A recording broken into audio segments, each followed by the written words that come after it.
জলবায়ু সংকটের ঝুঁকিতে থাকা দরিদ্র দেশগুলোকে বছরে ৩০,০০০ কোটি ডলার দেবে পরিবেশ দূষণকারী ধনী দেশ। কপ সম্মেলনে একমত ২০০ দেশের প্রতিনিধিরা। পরিমাণ অপমানজনক বলছেন সমালোচকরা। বাংলাদেশ সফরের পরিকল্পনা ব্রিটেনের রাজা তৃতীয় চার্লসের, সঙ্গে থাকবেন রানী ক্যামিলা। চূড়ান্ত হয়নি তারিখ, লক্ষ্য দ্বিপক্ষীয় সম্পর্ক জোরদার। ভারতের ঝাড়খণ্ডে বিজেপির বাংলাদেশি অনুপ্রবেশকারী ও মুসলিম বিরোধী প্রচারণা প্রত্যাখ্যান ভোটারদের। বিধানসভা নির্বাচনে ইন্ডিয়া জোটের জয়, মহারাষ্ট্রে ক্ষমতাসীনরা।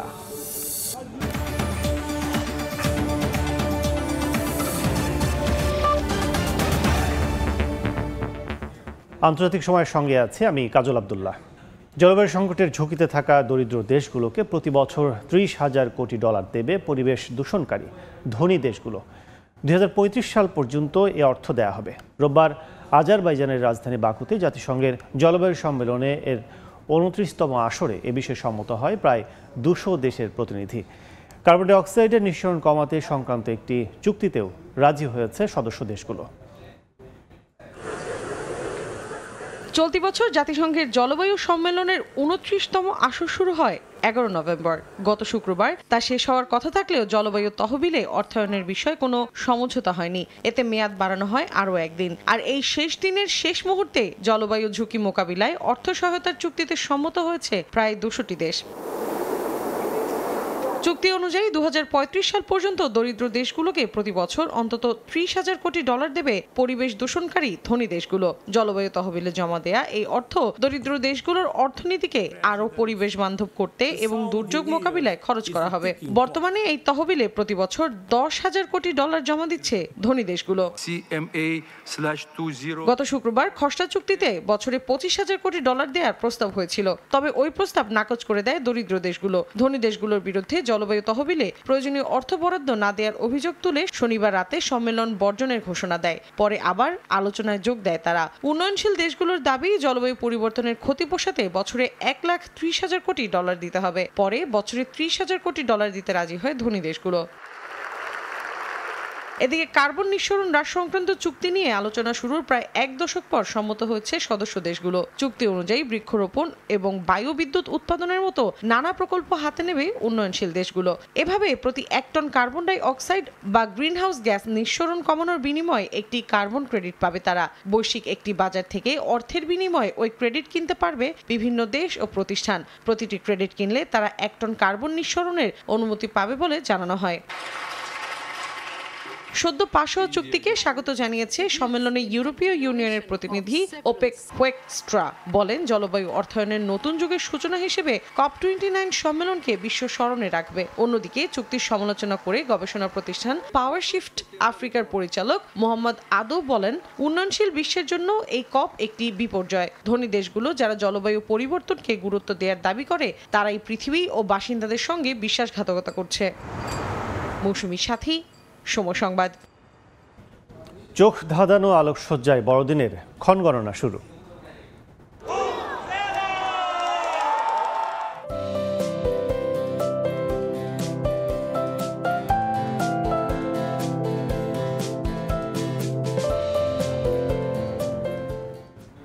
লিসবনের বর্ণিল আয়োজনের খবর থাকছে সংবাদের শেষাংশে। বাংলাদেশ, ভারত ও পাকিস্তান সফরের পরিকল্পনা করেছেন ব্রিটেনের রাজা তৃতীয় চার্লস ও রানী ক্যামিলা। এই সফর নিয়ে ইতিমধ্যে কাজ শুরু করেছে দেশটির পররাষ্ট্র দপ্তর, তবে এখনও তারিখ চূড়ান্ত হয়নি। গণমাধ্যমের খবর অনুযায়ী রাজার এ সফরের মাধ্যমে উপমহাদেশের ৩ দেশের সঙ্গে ব্রিটেনের অর্থনৈতিক ও সাংস্কৃতিক সম্পর্ক আরও শক্তিশালী করার প্রচেষ্টা চালানো হবে। ক্যান্সারের চিকিৎসা শেষে ধীরে ধীরে স্বাভাবিক কার্যক্রমে ফিরছেন ব্রিটেনের রাজা তৃতীয় চার্লস। শিগগিরই বাংলাদেশ, ভারত ও পাকিস্তান সফরের পরিকল্পনা করছেন তিনি। সঙ্গে থাকবেন রানী ক্যামিলা। ব্রিটিশ সংবাদ মাধ্যম ডেইলি মিরর বলছে, এ সফরের মাধ্যমে ব্রেক্সিট পরবর্তী সময়ে ভারতীয় উপমহাদেশের সঙ্গে ব্রিটেনের অর্থনৈতিক ও সাংস্কৃতিক সম্পর্ক আরও শক্তিশালী করার প্রচেষ্টা চালানো হবে। এরই মধ্যে বাংলাদেশ, ভারত ও পাকিস্তান সফরের প্রস্তুতি নেওয়া শুরু করেছেন রাজা চার্লস ও রানী ক্যামিলা। যদিও সফরের নির্দিষ্ট তারিখ এখনো ঘোষণা করা হয়নি। এর আগে 2022 সালে ভারতীয় উপমহাদেশ সফর করার কথা ছিল চার্লসের, কিন্তু তখন তার মা রানী দ্বিতীয় এলিজাবেথের মৃত্যুর কারণে তা বাতিল করা হয়। এরপর ক্যান্সার ধরা পড়ে রাজার। বর্তমানে তার স্বাস্থ্যের উন্নতি হওয়ায় এ সফর নিয়ে নতুন করে এগোচ্ছে ব্রিটেনের পররাষ্ট্র দফতর। গণমাধ্যমের খবর অনুযায়ী এবারের সফর ব্রিটেনের রাজা চার্লস ও রানী ক্যামিলার জন্য গুরুত্বপূর্ণ সফর হতে চলেছে। শুধু রাজনৈতিক নয়, সাংস্কৃতিকভাবেও ব্রিটেনের সঙ্গে বাংলাদেশ, ভারত ও পাকিস্তানের সম্পর্ক আরও মজবুত করবে। ইয়াসিন মোহাম্মদ জিসান, সময় সংবাদ। ভারতের মহারাষ্ট্র বিধানসভা নির্বাচনে ক্ষমতাসীন বিজেপির জোট এনডিএ সংখ্যাগরিষ্ঠতা পেয়েছে। ঝাড়খণ্ডে জয় পেয়েছে কংগ্রেস নেতৃত্বাধীন ইন্ডিয়া জোট। এর মধ্য দিয়ে রাজ্যটিতে বাংলাদেশি অনুপ্রবেশকারী ও মুসলিম বিরোধী যে প্রচারণা বিজেপি চালিয়েছিল তা প্রত্যাখ্যান করলেন ভোটাররা। এদিকে প্রথমবারের মতো নির্বাচনে অংশ নিয়ে বাজিমাত করেছেন প্রিয়াঙ্কা গান্ধী। কেরালার ওয়েনারে উপনির্বাচনে জয়ী হয়েছেন তিনি। অন্যদিকে পশ্চিমবঙ্গের 6 বিধানসভা আসনে ভূমিধস জয় পেয়েছে মমতার দল Trinamool Congress. Democratic alliance NDA ব্যাপক সংখ্যাগরিষ্ঠতা পেয়েছে। শনিবার ফল ঘোষণার পরই বিভিন্ন এলাকায় বিজয় মিছিল করেন দলটির নেতাকর্মীরা। 2019 সালের বিধানসভা নির্বাচনে মহারাষ্ট্রে কংগ্রেস যেখানে 44টি আসন পেয়েছিল, এবার পেয়েছে মাত্র 23টি।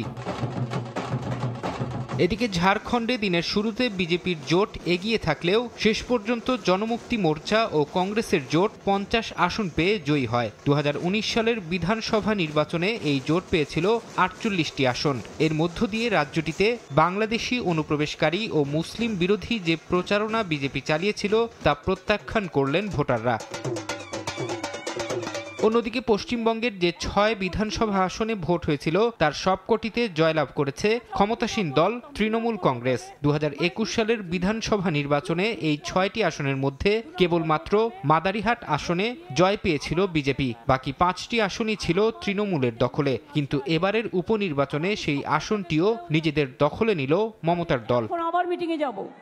প্রথমবারের মতো নির্বাচনে অংশ নিয়েই বাজিমাত করেছেন প্রিয়াঙ্কা গান্ধী। দক্ষিণাঞ্চলীয় রাজ্য কেরালার ওয়েনারে উপনির্বাচনে বিরোধী প্রার্থীদের বড় ব্যবধানে হারিয়েছেন কংগ্রেসের সাধারণ সম্পাদক। চলতি বছরের শুরুর দিকে হওয়া লোকসভা নির্বাচনে প্রিয়াঙ্কা গান্ধীর ভাই রাহুল গান্ধী 2টি আসনে লড়াই করে 2টিতেই জয় পান। তার একটি এই ওয়েনার, অপরটি উত্তরপ্রদেশের রায়বেরেলি। তবে ওয়েনার আসনটি ছেড়ে দেন রাহুল। এরপর সেখানে উপনির্বাচন ঘোষণা করা হয়।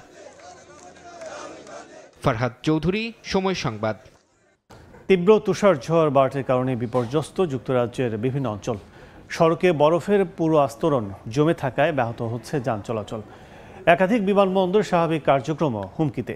এর মধ্যে নিউক্যাসল বিমানবন্দরের রানওয়ে ব্যবহারের অনুপযোগী হয়ে পড়েছে। দুর্ঘটনা এড়াতে কয়েকটি রেলপথ ও সড়ক আংশিক বন্ধ রাখা হয়েছে। আবহাওয়া বিভাগ বলছে আরও কয়েকদিন অব্যাহত থাকতে পারে এই পরিস্থিতি। গাছপালা থেকে শুরু করে রাস্তাঘাট সবকিছুই ঢাকা পড়েছে বরফের চাদরে। তুষারঝড় স্টর্ম বার্টের কারণে যুক্তরাজ্যের বিভিন্ন এলাকায় জনজীবনে নেমে এসেছে স্থবিরতা। ইংল্যান্ডের উত্তরাঞ্চলের শহর নর্থাম্বারল্যান্ডের প্রধান সড়কগুলোতে জমে গেছে বরফের স্তর। এতে বাধাগ্রস্ত হচ্ছে যানবাহন চলাচল।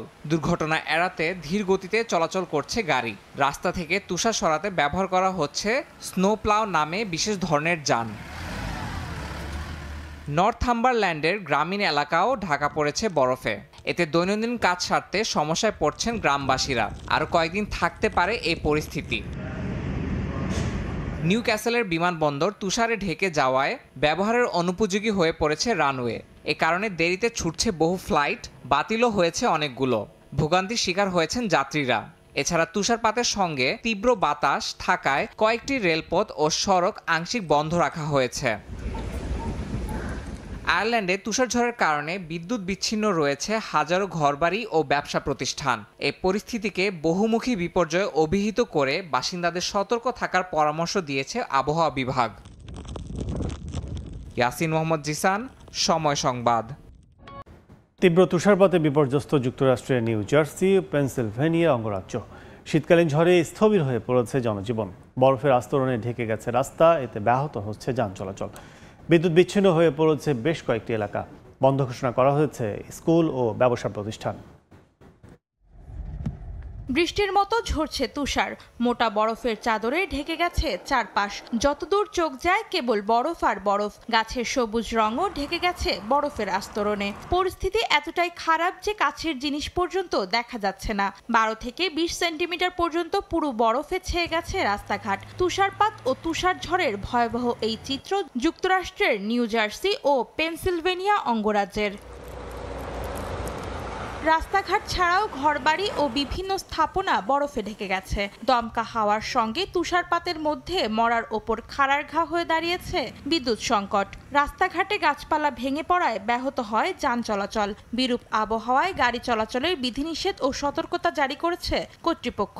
কিছু স্থানে আবার মাঝপথেই বরফে আটকে যায় গাড়ি। রাস্তা থেকে বরফের স্তূপ সরাতে দিনরাত কাজ করছেন কর্মীরা। এদিকে শীতের শুরুতেই এই তুষার ঝড়ের কারণে বন্ধ ঘোষণা করা হয়েছে অঞ্চলগুলোর সব স্কুল। জনজীবন বিপন্ন হওয়ায় বন্ধের পথে ব্যবসা প্রতিষ্ঠানও। শনিবার নিউ ইয়র্কের উত্তরাঞ্চলে তীব্র তুষারপাত হতে পারে বলে জানিয়েছে স্থানীয় আবহাওয়া দফতর। তবে এরই মধ্যে কিছু এলাকায় বাসিন্দাদের তুষারপাত উপভোগ করতে দেখা গেছে। অন্তরা সেন, সময় সংবাদ। দেখছেন আন্তর্জাতিক সময়। আজারবাইজানে খুলছে কর্মসংস্থানের নতুন দুয়ার। বাংলাদেশ থেকে দক্ষ কর্মী নেওয়ার আগ্রহ জানিয়েছে দেশটি। বছরের শুরুতে ঢাকায় আসবে উচ্চ পর্যায়ের প্রতিনিধি দল। দূতাবাস খোলার বিষয়টিও পর্যালোচনায় রেখেছে বাকু। আজারবাইজান থেকে ফিরে মার্জিয়া মামুর রিপোর্ট।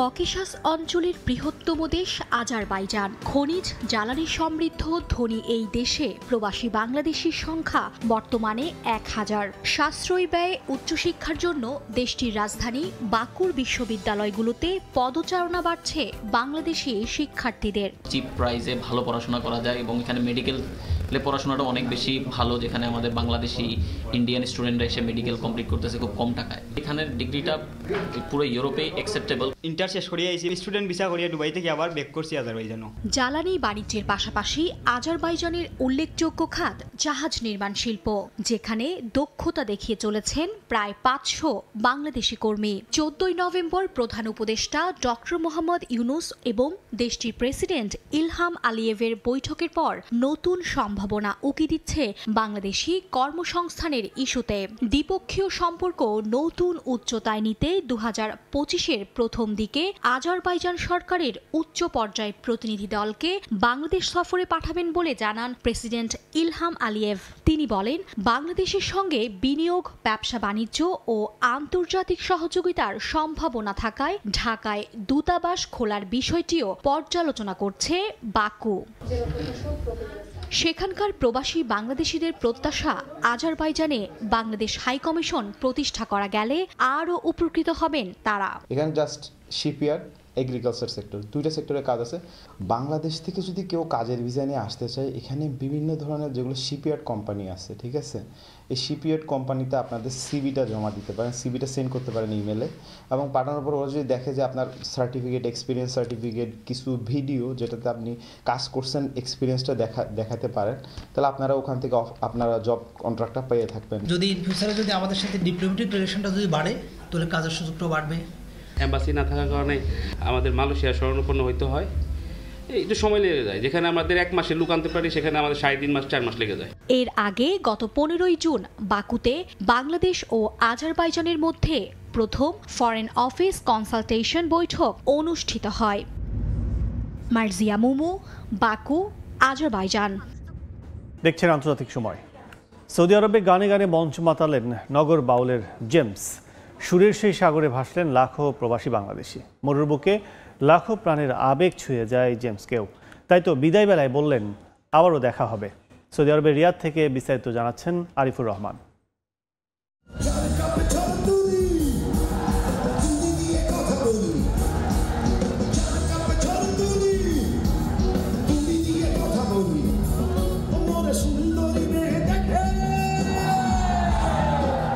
মরুর বুকে জেমস চর, সুর আর কণ্ঠে প্রবাসীদের ভাসালেন নগর বাউলের এই সুপারস্টার।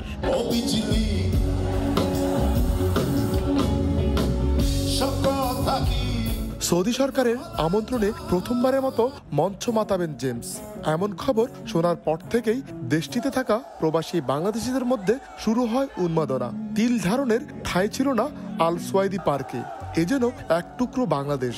জেমস যেখানে হ্যামিলনের বাঁশিওয়ালা।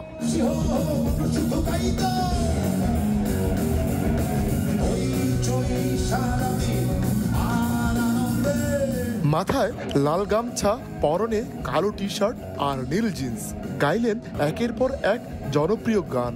বেজে ওঠা গিটার, সুরের উত্তাল তরঙ্গে উচ্ছ্বাস প্রবাসীদের কণ্ঠে। রিয়াজ সিজন আমাদের বাংলা কমিউনিটিকে আহ্বান জানিয়েছি অনুষ্ঠানটি করার জন্য। আমরা রিয়াজ সিজনে রিয়াদ বাংলাদেশ থিয়েটার থেকে আমরা অংশগ্রহণ করতে এসেছি। আমাদের বাচ্চারা এখানে অংশগ্রহণ করছে।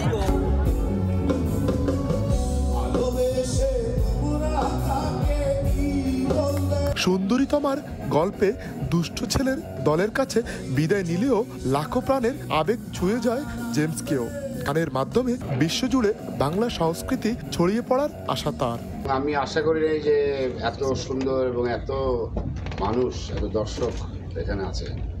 আমি মুগ্ধ এখানে রিয়াদে এসে, এবং আমার অনুভূতি ঠিক ভাষায় প্রকাশ করতে পারছি না। নীল আলোকসজ্জায় বড়দিন ও খ্রিস্টীয় নববর্ষের ক্ষণগণনা শুরু করলো পর্তুগালের রাজধানী লিসবনবাসী। কৃত্রিম ক্রিসমাস গাছ ও নগরে আলোকসজ্জার উদ্বোধনের মাধ্যমে শুরু হয় উৎসব উদযাপনের প্রস্তুতি। স্থানীয় নাগরিকদের পাশাপাশি আলোকসজ্জার আয়োজনে যোগ দেন হাজারো পর্যটক। তারিকুল হাসান আশিকের রিপোর্টে বিস্তারিত।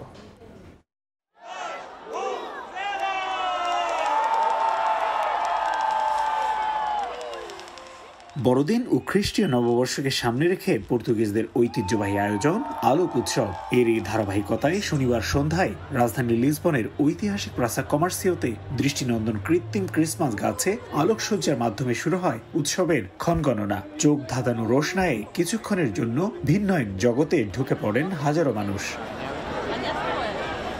বর্ণিল আলোকসজ্জার উদ্বোধনকে ঘিরে হাজারো মানুষের পদচারণায় মুখর ছিল লিসবন। প্রাসা কমার্সিওর লাইট শো উপভোগ করেন উপস্থিত দর্শনার্থীরা। মনোমুগ্ধকর ক্রিসমাস গাছের সাথে ছবি তোলেন তারা। একই সময়ে লিসবনের প্রায় সব গুরুত্বপূর্ণ সড়ক ও দর্শনীয় স্থানগুলোতেও শুরু হয় আলোকসজ্জা। ছুটির দিনে নগরের ভিন্ন ভিন্ন আলোকসজ্জা নজর কাড়ছে দর্শনার্থীদের। প্রতি বছরই আয়োজনে ভিন্নতা আনে নগর কর্তৃপক্ষ। বড়দিন ও নববর্ষের উৎসবকে সামনে রেখে লিসবনের এই আলোকসজ্জা চলবে জানুয়ারির প্রথম সপ্তাহ পর্যন্ত। তারিকুল হাসান আশিক, সময় সংবাদ, লিসবন, পর্তুগাল। আন্তর্জাতিক সময় শীর্ষ সংবাদ জানিয়ে দিচ্ছে আরেকবার। জলবায়ু সংকটের ঝুঁকিতে থাকা দরিদ্র দেশগুলোকে বছরে 30,000 কোটি ডলার দেবে পরিবেশ দূষণকারী ধনী দেশ। কপ সম্মেলনে একমত 200 দেশের প্রতিনিধিরা। পরিমাণ অপমানজনক বলছেন সমালোচকরা। বাংলাদেশ সফরের পরিকল্পনা ব্রিটেনের রাজা তৃতীয় চার্লসের। সঙ্গে থাকবেন রানী ক্যামিলা। চূড়ান্ত হয়নি তারিখ, লক্ষ্য দ্বিপক্ষীয় সম্পর্ক জোরদার।